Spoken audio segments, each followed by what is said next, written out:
EPFO धारकों ପାଇଁ खुशी खबर जदि आपणकर मध्य ईपीएफओ रही तेज जाणी रखु सरकार जारी कले एक बड़ घोषणा एवं आपन को मिलवा नुआ सुविधार लाभ तेज जो हिताधिकारी ईपीएफओ अच्छी तेज आसीगला बड़ खुशी खबर भिडियो जाना ता पूर्व वीडियो को लाइक करेंगे सब्सक्राइब करना सब्सक्राइब कर पाखर बेल आइकन को दबाई दिंतु देखु एवं एटीएम रु बाहर पीएफ टंका ईपीएफओ आणुची नुआ नियम यूपीआई माध्यम भी करें पेमेंट तेज भविष्य निधि पांठी बा पीएफ रु टंका बाहर करने आउ दिन दिन धरी अपेक्षा करने को पड़ो ना बैंक अकाउंट रु टंका बाहर करने परी एवं आपण एटीएम कार्ड माध्यम निज पीएफ खाता रु टंका उठाई पारिबे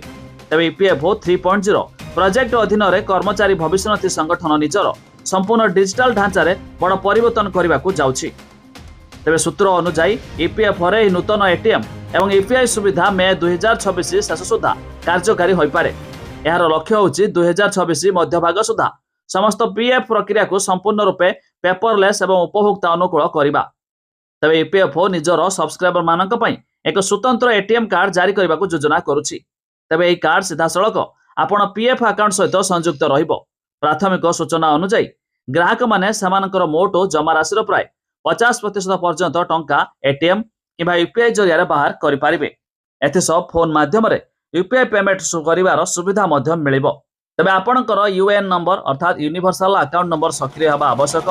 केवाईसी प्रक्रिया संपूर्ण होइथिबा जरूरी जहाँकि बैंक अकाउंट एमतीक आईएफएससी कोड एमतीक पान कार्ड सहित लिंक थिबा बाध्यतामूलक आपणक परिचय पत्र सहित यूएएन संयुक्त होइथिबा आवश्यक तेबे जाई मध्य ईपीएफओ 3.0 लाभ उठाई पारिबे।